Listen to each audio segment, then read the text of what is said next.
Folks, I've been spending some time up here in New York, and I gotta give you a report on what I'm seeing, because there's some crazy stuff happening in the New York economy and housing market that I think you guys should start to know about. In particular, we are still seeing bidding wars in the housing market here in upstate New York. Unlike anything I've seen in the last several years, there seems to be a surge in migration up into states like New York, Massachusetts, Connecticut, and New Jersey that's having a massive impact on the housing market. And the surge in migration is going to impact you if you live in the South. You got to pay attention to this data because we're seeing something called reverse migration now occur.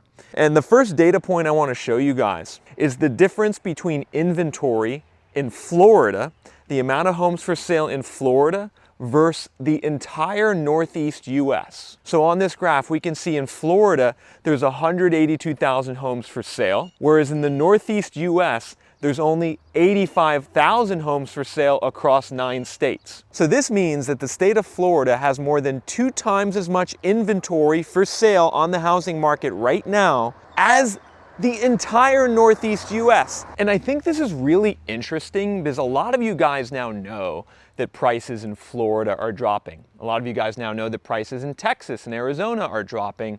But I think a lot of you don't know that this is the start of a new structural trend that's going to see more and more people move to the Northeast and Midwest and leave the South. And there's multiple reasons for this trend now occurring. One of the biggest is the fact that the boom in migration was so big during the pandemic that it was never going to last. In 2022, roughly 900,000 Americans moved into the South. That was a record. Now that's down to less than 500,000 in 2024, and I have a feeling when the 2025 figures come out, that migration is going to plummet even more to one of the lowest levels we've seen in the last several decades. However, the other thing you got to pay attention to is affordability. The affordability calculus on the US housing market has really changed regionally over the last 5 years. 5 years ago, states in the South were truly affordable. It was very affordable to go to Florida or Texas or Tennessee to buy a house in 2020. You could literally sell your house here in upstate New York. I'm in a town called Westchester, New York right now. I'm going to tell you more about it as this video goes on. You could sell your house here and you could go down there and you could buy maybe 2 or 3 houses with the money that you made from selling your house in New York. But now that's no longer the case. Now, many people in New York are selling their houses and trying to move to the South, and they say, I can't afford it.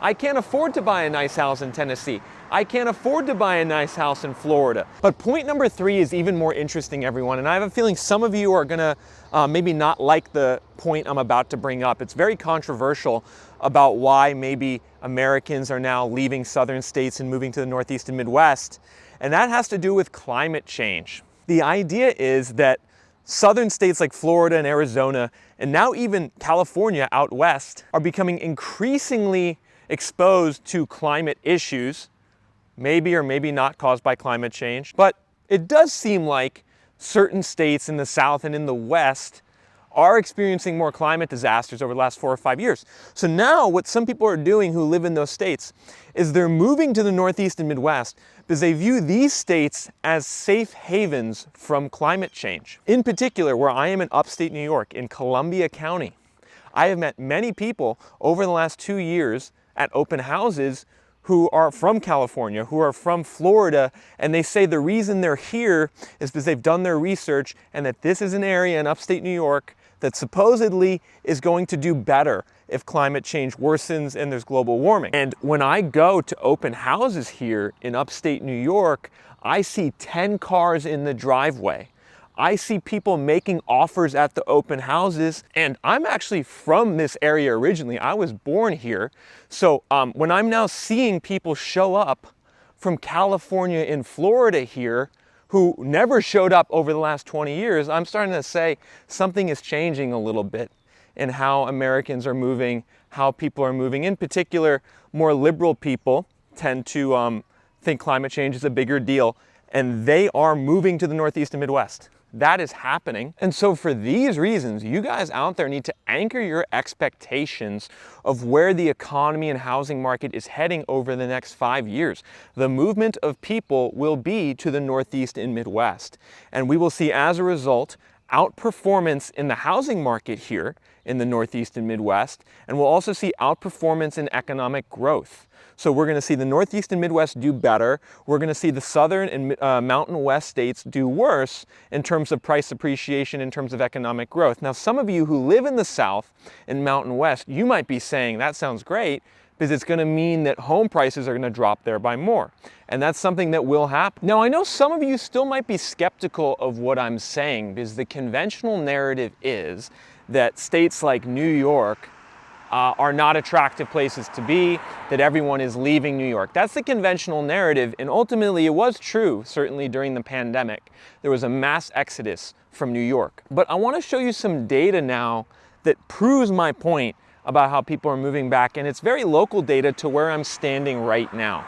So I'm in Westchester, New York, which is a town in Columbia County. It's about 2 hours north of New York City, 30 minutes south of Albany. Take a look at this, everyone. The days on market in this zip code right now is 19 days on market before a house is sold or delisted. Prior to the pandemic in this zip code, the days on market was 90 days. So we went from a very slow market prior to the pandemic to one of the fastest markets in America here. And actually, funny thing, folks, the metro area in America that has the biggest housing shortage right now, can you guys guess the metro with a minimum population of 300,000 that has the biggest housing shortage? It's Albany, New York. Inventory is down 50% in Albany, New York from the long-term average. Now, many of you might not even know about Albany, New York. It's the state capital of New York. There's not a ton going on. There's some universities there, state capital, government jobs. Inventory is down 50% from normal. Meanwhile, go to Florida. Let's just go to Florida for comparison. Let's go to Lakeland or Ocala or Tampa. Inventory is up 80 to 100% from normal. And the reason I'm spending so much time on this data is so you guys can understand that this is a structural trend. There's people down in Florida who keep trying to say that this is just a short-term correction. There's people down in Florida who keep trying to say that there's tons of people still moving in, and I'm telling you that is no longer the case. And not only is it no longer the case, we've now flipped to the exact opposite. And this is ultimately an uncomfortable fact for a lot of people in the housing market to admit, because Florida's GDP comes 25% from residential real estate. And so if your GDP comes 25% from residential real estate, you're going to have a lot of people living in that state whose livelihood and whose income depends on that housing market continuing to go up. So when you then say that the housing market's going down, and when the housing market is going down, a whole segment of the population just does not want to admit that that's possible. And folks, it's getting a little bright out, so I'm gonna put my hat on. I actually just got these Reventure app hats. I ordered about 20 different hats. I got different logos. I'm flashing some of them on the screen right now. You guys can let me know which logos you like best. Eventually I might order more. And so this is actually kind of the cute little main street here in Westchester. You can see it's a very quintessential old school American town main street. I think the sign said that this town was founded in 1665, which is crazy. You can see it's a lot of old buildings. I mean, some of these buildings were built, you know, early 1900s. Some of these brick buildings over here were built in the 1800s. This is the other kind of cool thing about New York and other areas in the Northeast, is they have a lot of character. And then you see a lot of cool signs like this. There used to be a governor of New York, Martin Glynn. I guess he used to live here at this site. He lived from 1871 to 1924. He was governor, lieutenant governor, congressman, comptroller. So this is a historical site here. Here's another one. I guess this one dates back to 1826. He lived from 1790 to 1867. Meanwhile, in my last video in Florida, I was in a home building site where literally they're building 1,400 square foot homes 5 feet from each other and cutting the price 20%. Very different. Now folks, check out this sign right here when you enter the town. This is I guess a painting of what it used to look like back in the day, but you can see here, founded circa 1665. Absolutely crazy. But let's get back to the housing market for a second, everyone. I think one important thing you gotta pay attention to, especially if you're a home buyer in a high property tax state, is what's going on with Trump's big, beautiful bill. Because in the big, beautiful bill, currently they have proposed increasing the SALT deduction from the cap on the SALT deduction from $10,000 to $40,000. So just some history. This has to do with property taxes and how much you can deduct your property taxes on your tax return. It used to be, I think, fairly unlimited. You could deduct all your property taxes on your income taxes. Then in 2017, in the first Trump tax bill, they capped the amount on your property taxes that you could deduct at $10,000. And that had a big negative impact on housing markets like New York at the time, because some of the houses in New York, you know, if you pay $1 million for a house, your property taxes could be $25,000 a year in some cities in New York, because the property taxes here are really, really high. Same thing in Illinois. You know, in the suburbs outside of Chicago, you buy a house for even 700 grand, your property taxes are probably 16,000. So what homeowners would do in these high tax states is they would say, okay, but I'll just write those taxes off on my income. But in the 2017 tax bill, they were only allowed to write off $10,000, which was actually less than the standard deduction of $12,000. So that last Trump tax bill in 2017 basically eliminated the ability, more or less, to deduct your property taxes from your income. Now, they want to increase that back up to $40,000, make the cap now $40,000, which would allow pretty much most homeowners in New York or Illinois or even Texas, which is another high property tax state, to deduct the full extent of their property taxes on their income. I personally don't like this segment of the bill. I don't know why we're making it easier for wealthy homeowners in high tax states to deduct property taxes. That basically sends a message to high property tax states like New York and Illinois that you can just increase your taxes further.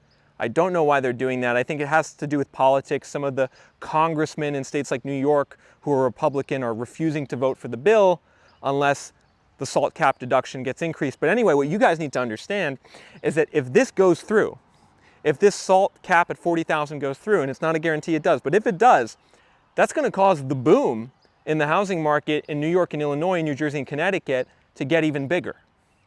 Because then there's going to be an even bigger incentive to buy on those high tax properties, especially the more wealthier areas where the prices go up to $1 million. All of a sudden, it's going to become 30% cheaper to own on an ongoing basis because you could deduct your property taxes. So pay attention to that, everyone. This is a sneaky little thing not a lot of other people are talking about. Could cause even more home buyer demand here in the Northeast and Midwest. But another area I actually really want to talk about real quick is Chicago. Because Chicago and Illinois bear a lot of similarities to New York, right? Taxes are high, especially the property taxes. They'll get you in Illinois on the property taxes. And then it's cold weather, economy wasn't so great during the pandemic, a lot of people left. But what's interesting is we're seeing also very tight housing market conditions in Chicago, particularly in the suburbs outside of Chicago, Lake County, DuPage County.